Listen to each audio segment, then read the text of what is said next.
آج اس سیلاب زدگان کے لیے کتنی موویاں بن رہی ہیں، ان کو ذلیل کر کے دے رہے ہیں. ابھی ایک صاحب نے نوجوان، میں تو حیران ہوں سر پر ہاتھ رکھ کر، نوجوان کا ٹنڈو جام سے فون آیا، میرا خلیفہ نہیں ہے، وجاد صحبت بھی نہیں ہے. ہر بات پوچھے گا، پھر اپنا خیال بتائے گا، اس کا خیال غلط ہوتا ہے. میں کہتا ہوں آپ کا خیال غلط ہے، اس سے بچو. اچھا سائیں ٹھیک ہے بابا، ابھی نہیں کریں گا. ابھی ان کا فون آیا میرے پاس کہ ایک بہت بڑے ادارے نے ان کے پاس کئی ٹرک بھیج دیے کہ تمہارا ہم نے سنا ہے، نوجوان ہے، 28 سال کی عمر میرے خیال میں نہیں ہوگی، بہت بڑا ادارہ، ایماندار ادارہ.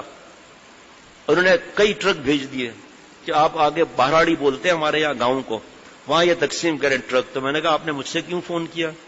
وہ کہتے ہیں کہ ہمیں باہر ملک سے پیسے آئے تو آپ جس کو دو اس کی مووی بناؤ، اس شرط پر یہ ٹرک آپ کے حوالے ہیں. اب کیا کروں؟ میں نے کہا آپ ان کو ذلیل کریں گے بیچاروں کو؟ ہے جی، زکات اور صدقات تو چھپا کر دینا ہے نا. اب بہو بیٹیاں آ رہی ہیں، آپ ان کی موویاں بنا رہے ہو، حرام کام کرو گے آپ اللہ تعالیٰ کا معاملہ ہے سارا، یہ اللہ حاکم بھی ہے حکیم بھی ہے. ان کو ہم کو نہیں چاہیے ایسا ایڈ کہ ہم دوسروں کو ذلیل کر کے ان کی آہ لیں. کہ وہی جن کے ہاتھ ایسے تھے آج بیچاروں کے ہاتھ ایسے ہیں، ان کو لائن میں کھڑا کرو، ایک ایک کا پوسٹ بناؤ اور بتاؤ کہ ہم نے ان کو 1 کلو آٹا دے دیا ہے، 25 گرام تیل دے دیا ہے جی، 1 پاؤ دال دے دی ہے، یہ ان کے لیے 10 سال کا راشن کافی ہے، ہم نے دے دیا ہے ان کو. شرم نہیں آتی کہ دوسروں کو ذلیل کرتے ہو، ان کے ریکارڈ بناتے ہو کہ اس کو ہم نے لائن لگا کر دیا ہے، اور جب تک فوٹوگرافر نہ آئے، بڑی لائن نہ لگے، پہلے کو نہیں دیں گے ہم، پھر اس کے بعد پہلے کو دینا شروع کریں گے، پھر لائن لمبی نظر آئے تو اور ڈالر آئیں گے ہمارے پاس. ایسا لگتا ہے مرنا ہی نہیں ہے. حضرت فرماتے تھے جب ایسے حالات تھے نا، جیسے بالا کوٹ کا زلزلہ آیا، فرمایا سب سے پوچھتا ہوں، بہت لوگ تھے، فرمایا سب سے پوچھتا ہوں کہ رات کو ہاتھ کس نے اٹھائے، ان کے لیے روئے کتنے ہیں، رونے جی شکل کتنی بنائی ہے، اللہ سے مانگا کتنا ہے. اس وقت فرشتوں کی مدد چاہیے اللہ تعالیٰ کے ذریعے.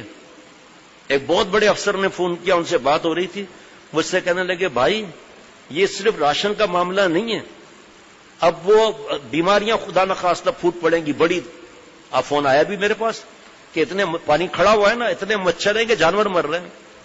کہا بھائی پھر دوائیوں کا معاملہ آئے گا، پھر ان بیچاری خواتین کا پہلے کپڑوں کا معاملہ آئے گا، پھر گھر کا معاملہ آئے گا، پھر فصل تباہ ہو گئی پورے سال کے لیے کیا ہوگا. پھر دعائیں بڑھاؤ، کتنا بھی مال دو، جب تک اللہ کی مدد نہیں ہے کہ ان کا کام نہیں بنے گا. نوجوان نے یہ پھر غریبوں کی مدد پہ آپ فون کاٹ دیں، مجھ سے زیادہ بات مت کریں، نیک کام حرام کے ساتھ مت کرو. تمہیں ٹھیکہ نہیں دیا تمہیں کسی نے، اللہ تم سے پوچھے گا نہیں. ہم دین پھیلائیں گے، اللہ کے حکموں کے ساتھ پھیلائیں گے. حضرت علامہ بنوری رحمۃ اللہ علیہ فرماتے تھے میں میڈیا اس پہ لعنت بیچتا ہوں، موویاں وغیرہ پر میں چینلز پہ لعنت بیچتا ہوں. ہم قرآن پاک حدیث پاک سے دین پھیلائیں گے، ایک بھی اگر بن گیا نا ہماری نجات کے لیے کافی ہوگا. اب گناہ کبیرہ کر کے اگر 1000 لوگوں کو بھی فائدہ پہنچا تو ہمارے کو کیا فائدہ پہنچے گا، ہم تو پکڑے جائیں گے. دیکھو شرم نہیں ہے، حیا نہیں ہے، وہ بیچارے تڑپ رہے ہیں اور ان کو لائن لگا کر دیں گے. اور اپنے آپ کو دین کی سمجھ والے بھی سمجھتے ہیں کہ ہم ان کو تمہارے پر اعتماد نہیں ہے. میں ابھی لائن بنوا دیتا ہوں، کون سی بڑی بات ہے.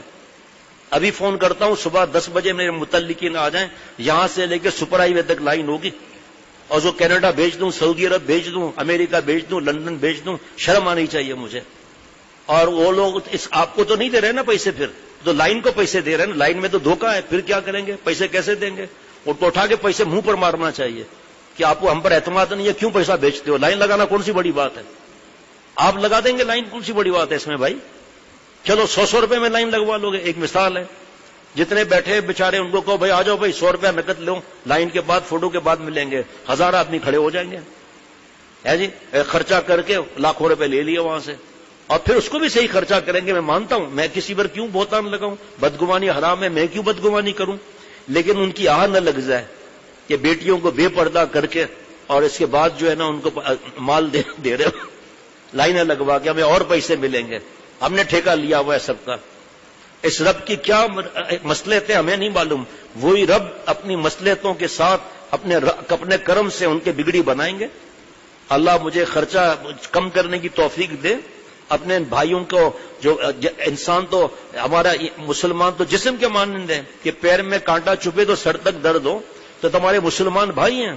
ہمیں ان کے لیے دعائیں کرنی چاہیے. جو ہمارا تعلق ہے ان سے کہیں گے بھائی آپ کو اعتماد ہے تو جو دیں, ہمارے وہاں پر اعتماد کے لوگ ہیں, ہم ان کو دیں گے, وہ انشاءاللہ آگے اعتماد سے کریں گے. موویاں ہم نہیں بنائیں گے, جاندار کی مووی نہیں بنائیں گے. آپ کہو گے تو پانی کی مووی بنا کر دے دیں گے. فصلیں تباہ ہوئی ہیں وہ آپ کو مووی بنا کر دے دیں گے. سواس سے ابھی میں نہیں دیکھتا مووی وغیرہ, میرے موبائل میں بھی نہیں ہے ایسی چیز, نیٹ بھی نہیں ہے الحمدللہ, لیکن جاندار نہیں ہے.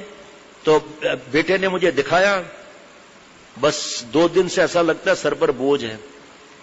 ٹرالر ایسے جا رہے ہیں جیسے ڈنکی کار, کوچ ایسی گری ہے جیسے ڈنکی کار, اور ایک تصویر بھی نہیں. اور ہوٹل گری ہے جس طرح گری ہے, میں ابھی تک سمجھ میں نہیں آ رہا جس طرح ہوٹل گری ہے. دوست نے بھجوایا وہاں سے, اللہ ان کا انتظام کرا رہے ہیں اپنی رحمت سے. وہ اس کی وجہ سے کوئی پیسہ نہیں دیتا, وہ تو صرف بتا رہے ہیں کہ ہم اللہ سے توبہ کریں اپنے لیے. یہ بکواس نہ کریں کہ وہاں گناہ تھے اس لیے ایسا ہوا. ہمارے گناہ کم ہے کراچی والوں کے, ہم لوگ سب اجلے ہیں, صاف ستھرے ہیں. ان کو اور اذیت پہنچاؤ بیچاروں کے یہ جملے کہہ کے. میں حیران ہوں, ایسی طاقت پانی کی میں نے آج تک نہیں دیکھی. سمندر سے بھی زیادہ بہتے جا رہے جانور وغیرہ. یہ گھر دکھائے انہوں نے, کچھ بچا ہی نہیں. اب کس کے پاس اتنا پیسہ ہوگا؟ اللہ ہی کر سکتے ہیں غیب کے خزانوں سے, جو سب کے گھر بھی بنوا دیں. ایک گھر بنانے پر کتنا خرچہ ہے بھائی, سوچیں ذرا. قربان جائیں علماء اور طلباء پر, جو ہر مدرسے میں 800 400 600 خاندانوں کو صبح شام کھانا اللہ عطا فرما رہے ہیں, علاج بھی کرا رہے ہیں. اب جب تھوڑا حالات صحیح ہوں گے نا تو دشمن NGOs آ جائیں گی, ان کو بلیک میل کر کے ایمان سودا کریں گے. اللہ بچائے اپنی رحمت سے, ہم سب کے گناہوں کو معاف فرمائے.